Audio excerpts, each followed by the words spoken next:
I might do when I'm 70 or 80% certain, but if you wait till you're 90 or 100% sure, it's too late. So so that would be my piece of advice is to test your ideas as quickly as you can, and if it's a good idea, you'll get the feedback. If it's not a good idea, try something else. All right, Gary, thank you. Well, I agree with everything Louis said. I think people wait far too long to find out whether the product they have is something a customer actually wants. And so get in there early. But what I would say is if you're an MBA student now and you're interested in doing startups, don't make your first career move after the ink is dry on your degree to go out and create a startup unless you have had some business experience coming in.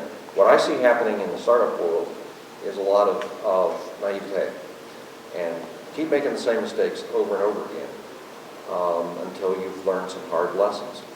So I would say try to get on with somebody that's already down the path a little bit in startup and watch and observe. Let me just give you an example of what you get into here. One of the companies that I've had a long relationship with, it's called Capstone Turbine. It's a publicly traded company. CPST is its NASDAQ symbol if you want to look at it. But that company came out of research by NASA, DOE funding. People thought it was fairly far along. It's a small move from existing turbocharger technology. Now when you look back on it, the company has consumed $650 million in equity and is still not profitable. And if you would have put that business plan in front of any venture capitalist, they would have run the other direction. And it's all about what people didn't know. And a lot of poor decisions made between the first dollar and 650 million of them that meant that you probably could have spent a whole lot less if you just, had a little bit more perspective on how these things actually work. So I don't think, as good as the Center for Entrepreneurship is, and I think it's excellent, there's some things you just can't learn in classes and out of books and in seminars. You just have to go out there and see what happens. But you can learn a lot from a panel discussion like this. Yeah, so you should be paying money for this. I'm creating a business to make you pay for this sort of thing. All right, we do have time for 2 questions from our audience. And I see one. Gary, you mentioned the idea that the team is a bit more important than technology. Right?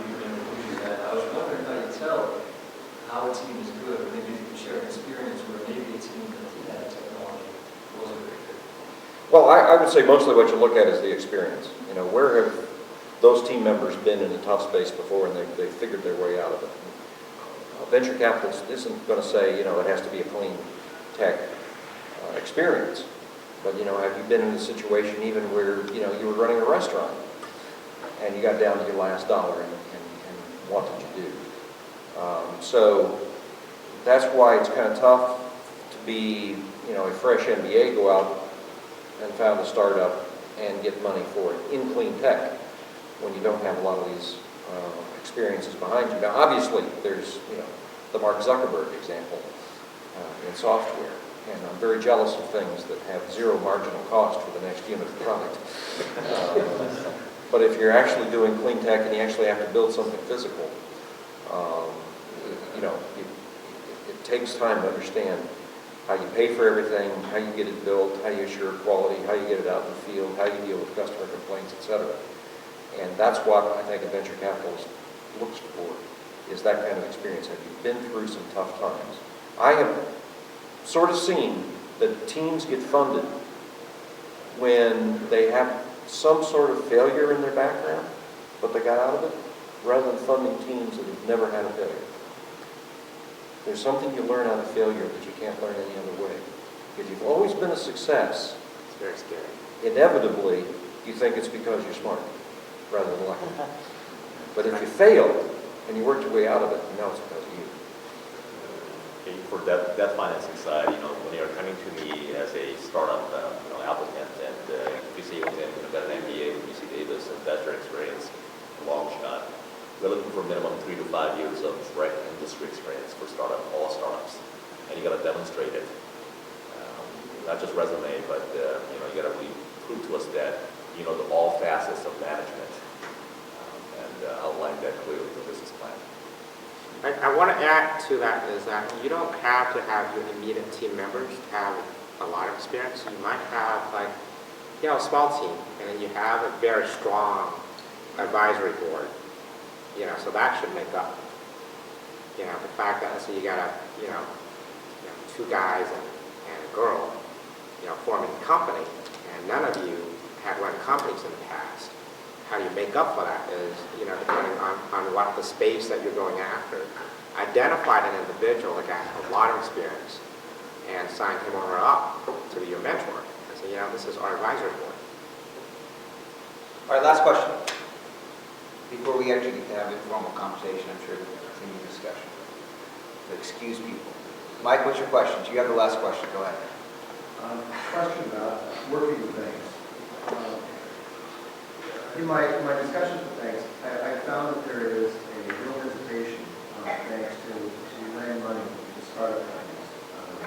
And a lot of that reluctance, you think it will come personal guarantees, recourse and such. But sometimes when the technology is relatively new or improving, the banks simply don't want to get involved. And I'm curious about that.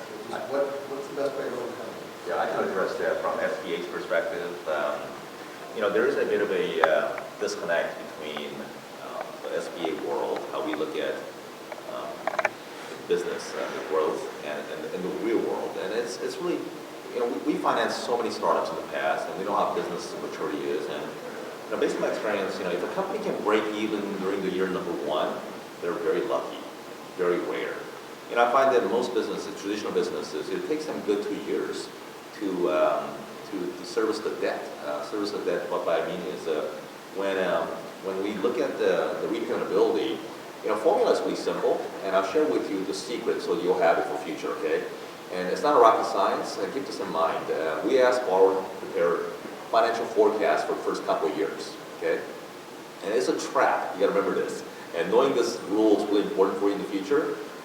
Any number you present, depending on your level of experience, we're gonna discount the number from top, anywhere from 10 to 50%, okay? So I always tell my clients, have 3 forecasts, okay? Most liberal, realistic, most conservative. Keep the conservative for yourself and give us the most liberal one. Why? Because we're not shave it from top anyway, right? Up to 50%, okay? So that's rule number 1. And Something else. bump up the numbers, but be realistic. You gotta still support it realistically, right? So we will look at the first year monthly cash flow, cash inflow, revenue, and the expenses, net profit, and we'll look at it on a monthly basis. And unrealistically, we expect the company to show debt serviceability during the year number 1.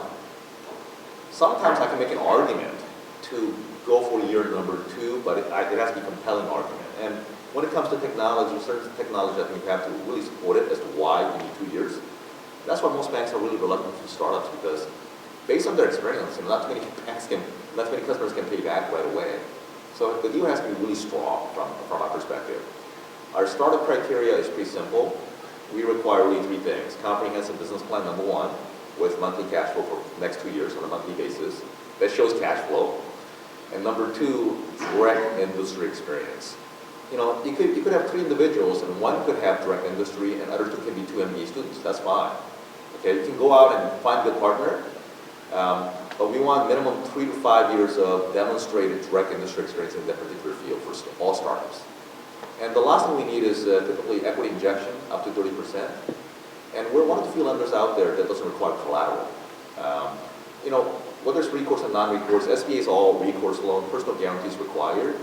If you have personal financial statement with no asset, it's meaningless. If you have realistic collateral, that's great.